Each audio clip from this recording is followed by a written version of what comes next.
Et si je te disais que la façon dont tu planifies ta vie financière est exactement ce qui t'empêche de construire une vraie richesse? Pas ton salaire, pas l'économie, pas la chance. La façon dont tu penses au temps. Pendant des années, tu t'es dit que tu allais changer en janvier, que l'année prochaine serait différente, que quand tu aurais plus d'argent, plus de temps, plus de stabilité, là tu commencerais vraiment. Et pourtant, tu te retrouves au même endroit, regardant une nouvelle année. Commencer avec les mêmes promesses, les mêmes intentions et les mêmes résultats. Ce n'est pas un problème de motivation, c'est un problème d'architecture temporelle. Imagine quelqu'un, appelons-le Marc. Marc est intelligent, travailleur, honnête, il gagne correctement sa vie. Chaque début d'année, il fait sa liste d'objectifs financiers. Économiser davantage, investir enfin, rembourser ses dettes, lire sur les marchés financiers. Et chaque année, vers le mois de mars, il abandonne. Pas parce qu'il est paresseux, mais parce que l'année lui semble infiniment longue, ses objectifs infiniment lointains, et le présent infiniment distrayant. L'argent de côté se dépense. L'investissement ne commence jamais. Les dettes restent. Et en décembre, il se console en disant que l'année prochaine sera différente. Marc ne souffre pas d'un manque de discipline. Marc souffre de ce que j'appelle l'illusion de l'année infinie. L'illusion de l'année infinie est le piège psychologique qui te convainc que tu as du temps, que 12 mois c'est beaucoup, que tu peux commencer lundi, la semaine prochaine, le mois prochain, que les objectifs de janvier peuvent attendre février et que les rêves de cette année peuvent toujours devenir les projets de l'année suivante. C'est une illusion confortable et elle est en train de te coûter des années de richesse que tu ne récupéreras jamais. Ray Dalio, l'un des gestionnaires de fonds les plus respectés au monde, a construit Bridgewater sur un principe simple: les systèmes battent des intentions. Ce n'est pas ce que tu veux qui détermine tes résultats financiers, c'est la structure dans laquelle tu opères. Et si ta structure est une année de 365 jours avec des objectifs vagues et des délais élastiques, ton système est programmé pour l'échec. Alors voici la question que personne ne te pose. Et si l'année était trop longue pour que tu sois réellement productif? Et si le vrai problème n'était pas ton manque de discipline, mais le fait que tu joues sur le mauvais terrain de jeu temporel? Brian Moran, dans son livre The 12-Week Year, a mis en évidence quelque chose de révolutionnaire dans sa simplicité. Le cerveau humain ne réagit pas bien aux délais lointains. Quand un objectif est à 12 mois, ton cerveau le perçoit comme non urgent. Il y a toujours du temps, il y a toujours demain. Mais quand tu comprimes ce même objectif en 12 semaines, quelque chose change radicalement dans ta psychologie. L'urgence devient réelle, les choix deviennent concrets. La procrastination devient coûteuse d'une façon que tu peux sentir. C'est ce que j'appelle le principe de la compression stratégique. Et ce principe va transformer la façon dont tu penses non seulement à ta productivité, mais à ta construction de richesse. Première couche. Le temps n'est pas neutre, il a un coût financier réel. Charlie Munger disait souvent que la première règle de l'investissement, c'est de ne jamais interrompre inutilement l'effet des intérêts composés. Mais ce que la plupart des gens ne comprennent pas, c'est que la procrastination n'est pas simplement une perte de temps.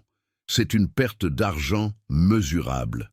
Chaque mois où tu n'investis pas, chaque semaine où tu retardes la création d'une source de revenus, chaque jour où tu dépenses ce que tu aurais pu placer, a un coût réel qui se compose négativement dans le temps.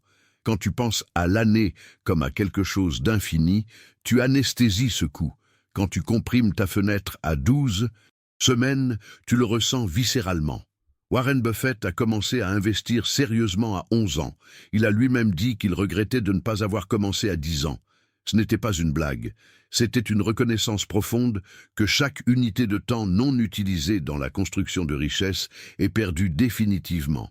La compression stratégique te force à agir maintenant, pas parce que tu es sous pression artificielle, mais parce que tu vois enfin le vrai coût du retard. Deuxième couche. L'identité se forme par les actions répétées dans des cycles courts. Il y a une différence fondamentale entre quelqu'un qui dit « je veux devenir investisseur » et quelqu'un qui dit « Dans les 12 prochaines semaines, je vais automatiser 200 € par mois en ETF et lire 2 livres sur l'allocation d'actifs. La première phrase est un rêve. La deuxième est une identité en construction. Naval Ravikant a une formulation puissante à ce sujet. La richesse est construite par des compétences spécifiques développées au fil du temps dans des domaines à fort effet de levier, mais des compétences se développent dans des cycles d'action et de réflexion, pas dans des vœux annuels. En opérant en cycle de 12 semaines, tu crées une boucle de feedback rapide.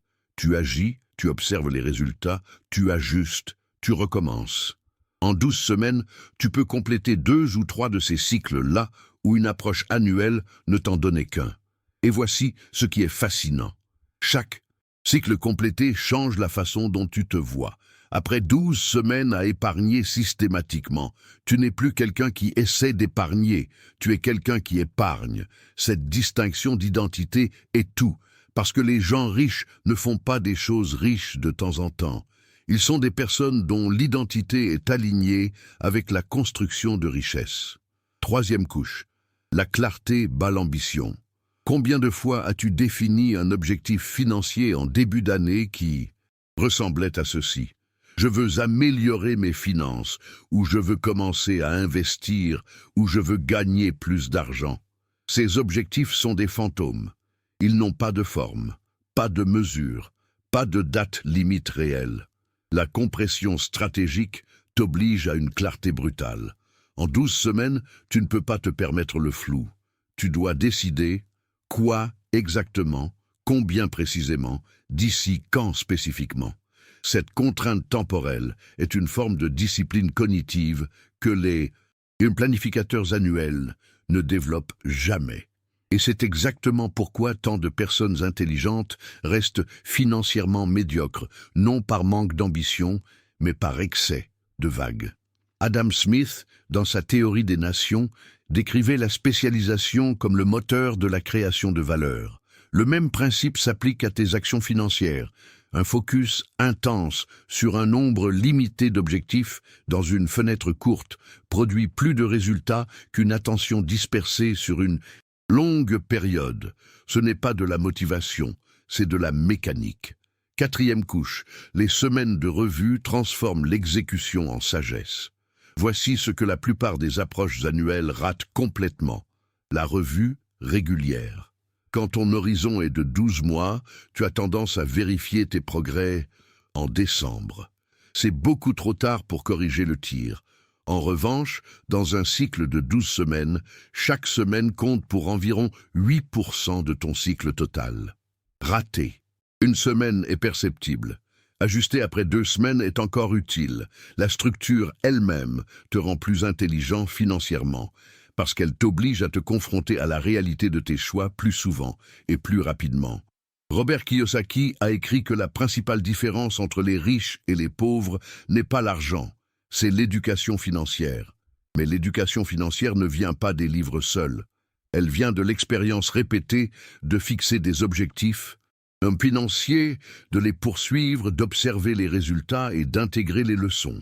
12 semaines te donnent cette expérience 4 fois par an, là où une approche annuelle te la donne une fois. Cinquième couche. La psychologie de l'urgence productive est différente du stress. Il faut être honnête ici. Beaucoup de personnes entendent urgence et pensent immédiatement à l'anxiété, à la pression, au burn-out. Mais l'urgence productive est une chose différente. C'est l'état dans lequel tu sais imprécisément ce que tu dois faire, pourquoi c'est important et dans quelle fenêtre cela doit être accompli. Cet état est psychologiquement différent du stress chronique qui est produit par le vague, l'incertitude et le sentiment de ne pas contrôler.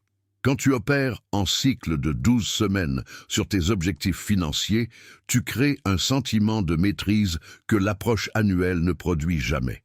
Tu termines chaque cycle avec une preuve concrète de ce que tu es capable d'accomplir. Et cette preuve est le carburant de la confiance financière, une ressource beaucoup plus rare et plus précieuse que la motivation. Maintenant, laisse-moi anticiper ce que tu penses. Tu te dis peut-être, mais 12 semaines, c'est trop court pour vraiment changer ma situation financière. Et tu as à la fois tort et raison. Tu as raison que la richesse ne se construit pas en 12 semaines. Mais tu as tort si tu crois que c'est un argument contre la compression stratégique. Parce que la richesse ne se construit pas en une année non plus. Elle se construit sur des décennies, mais ces décennies sont composées de semaines, pas d'années. Ou peut-être tu te dis « je n'ai pas assez d'argent pour que ça change quoi que ce soit ». Mais voici la vérité brutale. La compression stratégique n'est pas d'abord une stratégie financière, c'est une stratégie d'identité et de comportement. Quelqu'un qui développe la discipline d'exécuter des cycles de 12 semaines avec 100 € par mois est en train de construire les muscles cognitifs et comportementaux qui lui permettront de gérer 1 000 €, puis 10 000 €, puis 100 000 € de façon exponentiellement plus efficace. Le montant est secondaire, l'architecture mentale est primaire. Et si tu te dis « je n'ai pas le temps », alors c'est précisément le problème que la compression stratégique résout, parce que le manque de temps n'est pas une réalité objective pour la plupart des gens. C'est le résultat de priorités non définies dans un horizon temporel trop vague. Quand tu sais exactement ce que tu veux accomplir en 12 semaines, le temps se trouve. Il se crée, il se libère. Le vrai coup de continuer comme avant, c'est ceci. Dans 10 ans, tu seras exactement là où tu es aujourd'hui, mais avec 10 ans de moins et une conviction plus profonde que la richesse n'est pas pour toi.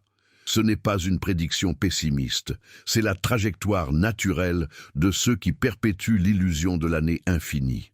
Pense à Marc. Marc qui recommence chaque janvier. Marc qui abandonne chaque mars. Marc qui se console chaque décembre. Sa vie financière n'est pas une tragédie de malchance. C'est une architecture de pensée qui produit exactement ce qu'elle est programmée pour produire, de l'immobilisme habillé en espoir. Mais imagine maintenant une version différente de Marc, une version qui, au lieu de se fixer des objectifs pour l'année, décide de se concentrer sur les 12 prochaines semaines, qui choisit un seul objectif, financier prioritaire, mesurable et urgent, qui revoit ses progrès chaque semaine, qui traite chaque dimanche comme un bilan de direction, pas comme une journée de repos passif. Cette version de Marc, en 12 semaines, n'aura peut-être pas fait fortune, mais il aura prouvé quelque chose à lui-même d'irréfutable, qu'il peut exécuter, qu'il peut planifier et tenir ses plans, que ses objectifs financiers ne sont pas des rêves, ce sont des projets. Et cette preuve vaut plus que n'importe quel montant d'argent épargné parce qu'elle change la personne qui fait les choix. C'est le vrai retour sur investissement de la compression stratégique. Pas seulement les euros économisés ou investis, mais l'identité construite semaine après semaine, cycle après cycle. La transformation n'est pas de devenir quelqu'un qui a de l'argent, c'est de devenir quelqu'un qui pense, décide et agit comme quelqu'un qui construit de la richesse. Et cette identité-là ne s'achète pas. Elle se construit précisément, méthodiquement, 12 semaines à la fois. Tu n'es plus quelqu'un qui attend que les conditions soient parfaites. Tu es quelqu'un qui crée des conditions imparfaites et qui les maîtrise quand même. Avant de terminer, j'ai une demande. Pas pour l'algorithme, pour toi. Écris dans les commentaires « Je commence mon cycle ». C'est tout. 2 mots. Parce que écrire ces 2 mots, c'est un acte d'engagement public envers toi-même. Et les personnes qui construisent une richesse durable sont celles qui honorent leurs engagements envers elles-mêmes avant tout le monde. Si ce contenu a changé quelque chose dans ta façon de penser le temps et l'argent, abonne-toi à cette chaîne. Ici, on ne parle pas de conseils financiers génériques ou de raccourcis illusoires. On parle de la façon dont les gens qui construisent une vraie richesse pensent, décident et opèrent. Chaque vidéo est conçue pour transformer non pas ton portefeuille, mais ta mentalité. Parce qu'à la fin, la richesse n'est pas ce que tu accumules, c'est ce que tu deviens.